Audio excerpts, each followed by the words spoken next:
Hello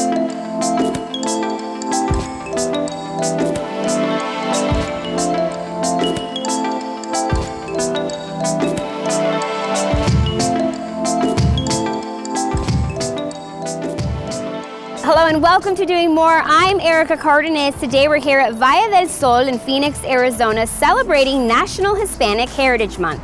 During the beginning of fall each year, our nation celebrates National Hispanic Heritage Month, September 15th through October 15th, in recognition of the contributions and achievements made by Hispanic Americans. From its histories and cultures whose ancestors came from Spain, Mexico, the Caribbean, Central and South America. And one organization that has been contributing towards a healthy community is Valle del Sol, whose vision is to inspire people to live healthy, empowered, and productive lives. Valle del Sol started over 50 years ago, 1970. The goal was to establish social services, behavioral health services primarily, substance abuse services. The main goal at that point was to serve the veteran community that was returning from the Vietnam War. At that point, there was a lack of services for the Latino community, so that was the main goal, to have a place for the community to come and be served in their language and, with people that spoke Spanish. Throughout the years, there's been a need for additional services, so we started offering primary care, and the whole point of that was to integrate not only the physical health, but also the mental health, behavioral health, social aspects. But the goal again is for us to be able to not just only address the one thing, right? We want to be able to be here for the community and in terms of everything. It's better to really find connections, and that way the person feels supported and they don't feel like they're alone when it comes to their health. Valle del Sol is open to anybody in the community. We do serve a majority of Hispanic and Latinos. The ailments or the chronic diseases that we see a lot, specifically in our Hispanic community, are things like high blood pressure, hypertension, diabetes, high cholesterol, depression, anxiety. These are all things that we as Latinos suffer from and are the things that we mostly come and see the doctor for. Here at Valle del Sol, we also offer not just primary care services for adults, but we also offer pediatric health. Dr. Wooten, our pediatrician, can see them for their well visit if they were behind on their developmental milestones. Then Dr. Wooten can address that. He can set them up with a catch-up schedule for their immunizations. They can get their flu shot, they can get their COVID shot, all in the same visit. When it comes to Valle, the awesome part and something that I love about Valle is that when you come here, we don't only talk about the one need, right? We love to have the family identify. So, ¿quiénes son las personas importantes para ti? And the reason why we ask that is because when it comes to health, professionals can tell you what to do. But if you get the buy-in from the family and the family understand, then la abuelita, el tío, everybody will help address those needs. Los invito a que sean pacientes de Valle del Sol. We have different locations. We're across the valley. We don't say no to anybody. We don't turn people away. If we don't provide services, we will help you connect. But for the most part, we're a really good place to come and get all of the services that you need. So come to Valle.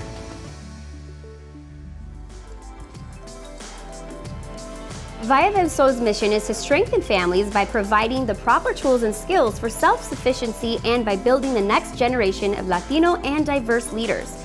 For more information, go to valledelsol.com and make a positive change. I'll be back with more on Doing More right after this.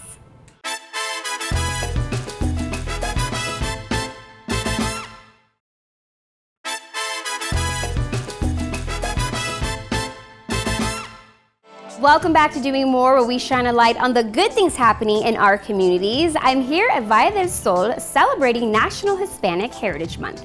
Did you know that Hispanics form the largest minority group in the U.S.? The U.S. Hispanic population reached 62.1 million in 2020, accounting for 19% of all Americans and making it the nation's second largest ethnic group. And the valuable contributions made by Hispanic Americans are endless, from government, agriculture, education, science, music, and so much more. Hispanic Americans are an integral part of the nation's fabric. We visited Tucson for the FC Tucson and Cox Communications Barrio-to-Barrio event that celebrates soccer and healthy communities. Take a look. So we're here at FC Tucson's Barrio-to-Barrio event. It's an event that goes to different neighborhoods in the community, and Cox is involved because FC Tucson is a great partner to Cox. We have what we call the Community Corner, and what the Community Corner is we bring students from different neighborhoods across the community that wouldn't otherwise be able to afford FC Tucson tickets, and we bring them to the games where it's free transportation, they get healthy meals, and then they get to enjoy the game. FC Tucson is a professional soccer club. We're men's third division professional soccer. We've been around since late 2010. We also have a women's amateur team, FC Tucson Women, and then we have an academy program for young boys ages 14 and 19. So we represent all aspects of the current soccer pyramid. It's important for Cox to participate in Barrio-to-Barrio with FC Tucson. They're great partners. We want to ensure that all of our customers understand the affordability products we have. Cox came on board to help us with that because they were also really, focused on trying to deliver digital equity to the community and recognizing that there's so many people in this now online world that needed digital services. So if they could team up with us, use our great platform to create community and spread awareness around health equity, digital equity, we were all for it this year. At Cox, we're committed to supporting the Hispanic community during Hispanic Heritage Month and throughout the year. Cox really stood out for a couple of reasons. One, they were working within the Sunnyside School District, and that was one of the first point orders of business when I came here is our stadium is in the south part of town, we represent South Tucson, and we want to be a part of the Sunnyside community. We came to the Barrio-to-Barrio clinic just so our kids could get involved more as far as in the community. And I think that it's great for them to get to look at other kids that are their age or even older at this point. Even though they do play in a league already, but it's not the same. I think this is more like, how can I tell you, more at home, more at the real thing. Let's just put it that way. I grew up back in the days where I used to play soccer in the streets. We didn't have all this. So this feels more like it, it's more like the real thing. We've had former players who have come out of the Sunnyside School District that have become professional.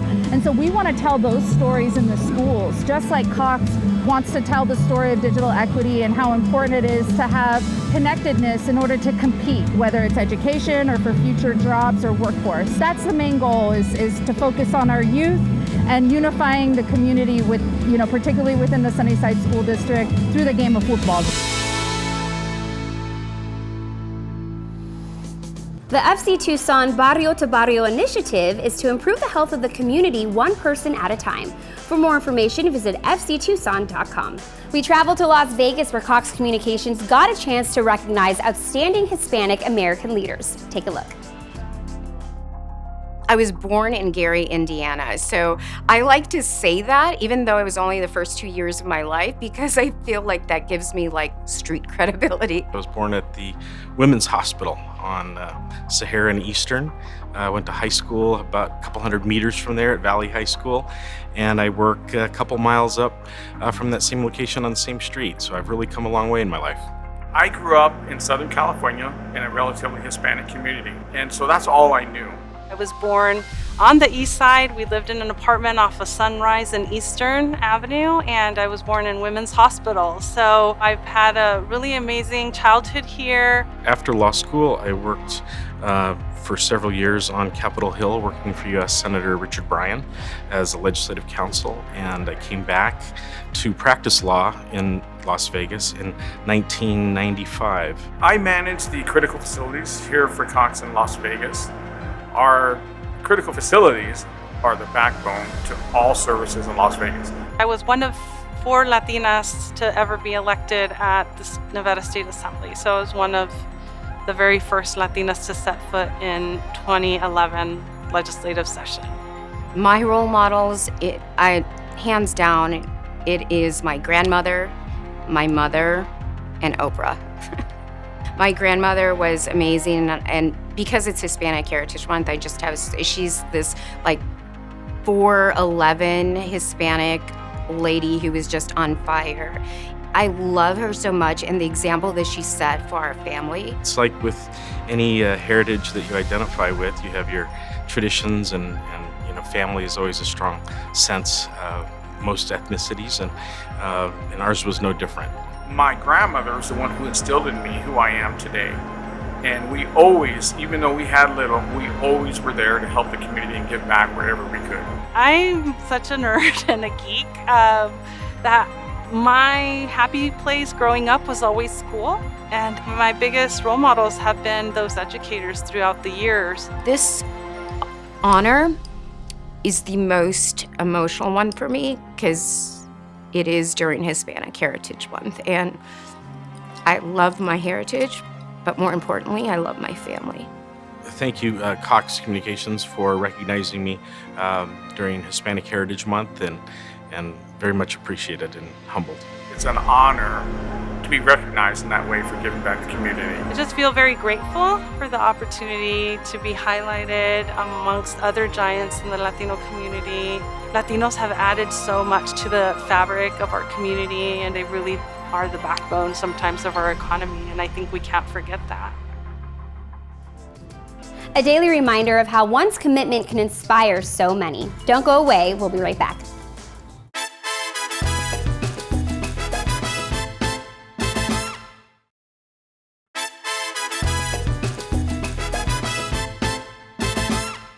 Welcome back to Doing More. I'm Erica Cardenas. We're here recognizing Hispanic Heritage Month at Valle del Sol's on-site full-service pharmacy that provides low-cost medications to families in the community. Did you know that in several Latin countries, Independence Day is celebrated in September? From Costa Rica, El Salvador, Guatemala, to Honduras, Nicaragua, Mexico, and Chile. While in Las Vegas, we had a chance to catch up with the City of Las Vegas and Cox Communications, where they're making Baker Park a safer environment. Take a look.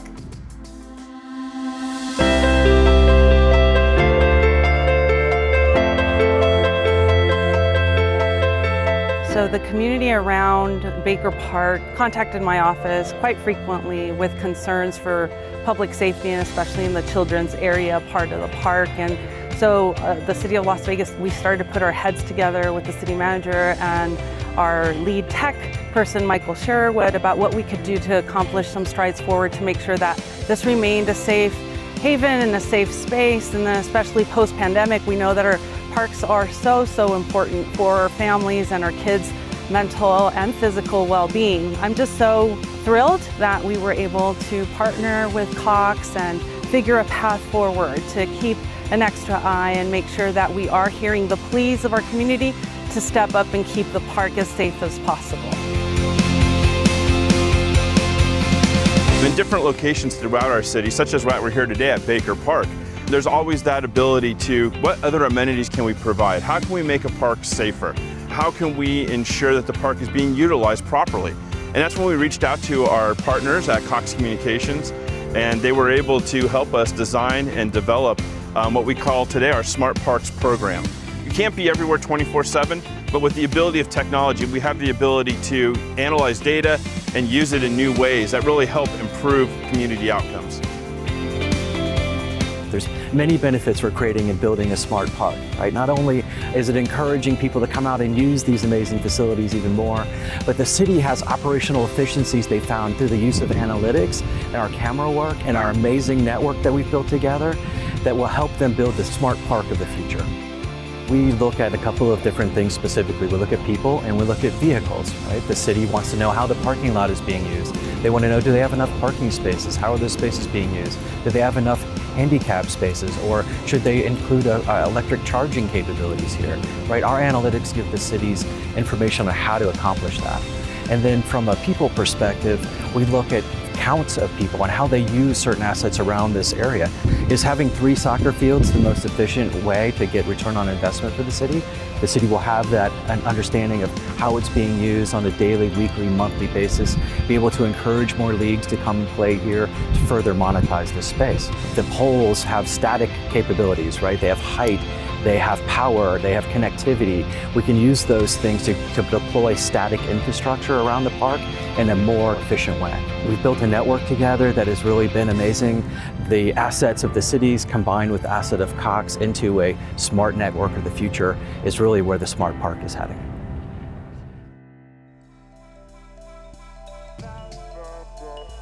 We headed to Phoenix, Arizona, where Perfect Game All-American Classic and the Arizona Diamondbacks got together to benefit Make-A-Wish. Take a look. Today, Make-A-Wish is partnering with the Perfect Game 2022. This is their 20th anniversary of the All-American Game. It's basically 50 high school students that are amazing baseball players are coming together to play a game and to raise funds for future wishes. We are here at Chase Stadium. Make-A-Wish has been given the opportunity to be the charity of choice for the player game, which is so exciting. It's the first time here in Arizona, and we couldn't be more thrilled and honored to be part of it.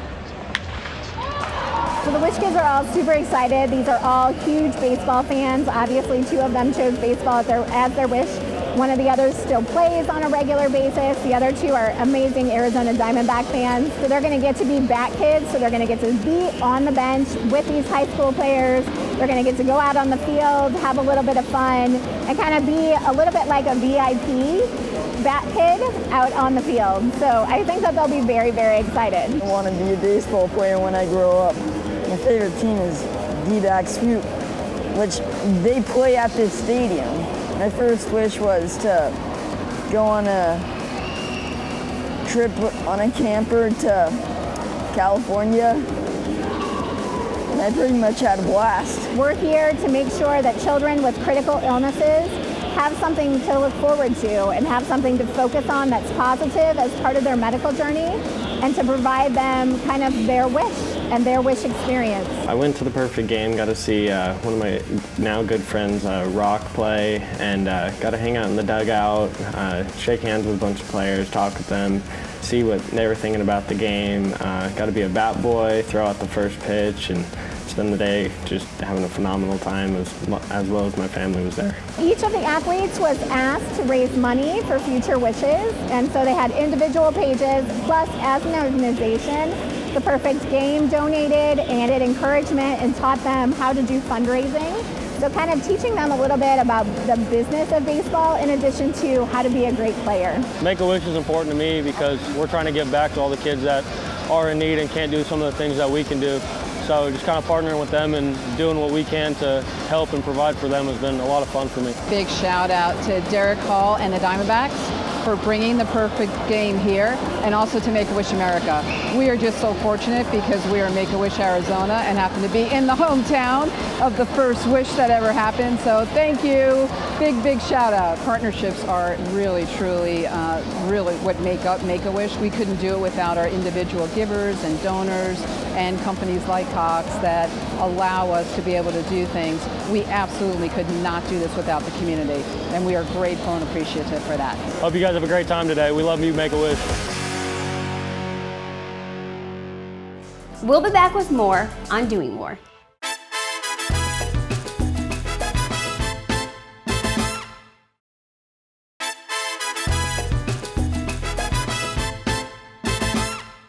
Welcome back to Doing More. We're celebrating Hispanic Heritage Month here at Valle del Sol. Our final stop was in San Diego, California, where we visited an independent organization that supports a group of futbol enthusiasts and celebrates Latino culture. Take a look.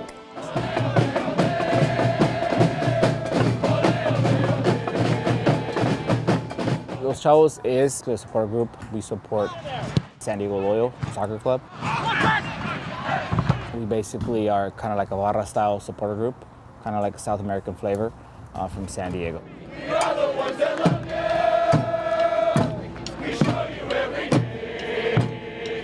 Supporter culture, just especially because the sport is so big, it's worldwide. You have supporter culture that's different kind of styles. You have a European way of supporting South American. So what we wanted to bring is kind of like that South American, Mexican, Argentinian kind of culture here. We bring a different culture, so we bring obviously the Spanish chants, chants from the barrio. You know, we bring that bombo, the repique. These are just drums that were used in South America.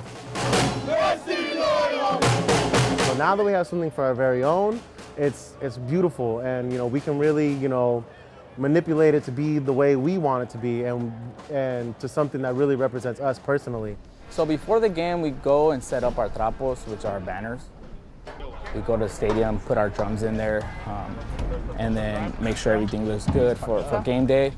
So in the 109, we have currently 3 different supporter groups. We have ourselves, and then we have the locals, and then we have the Rainbow Loyals, which are our LGBTQ Pride supporter group. And between the 3 of us, we've decided to come together in that one section and really kind of blend and really kind of make one sound and one community that represents all of San Diego. When you play the drums and when you sing the songs, it does something for yourself.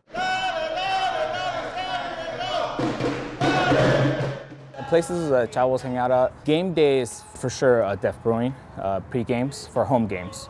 Then we got away spots like Three Panqueos, we have Novo, Brazil, and we have Que Burros in National City.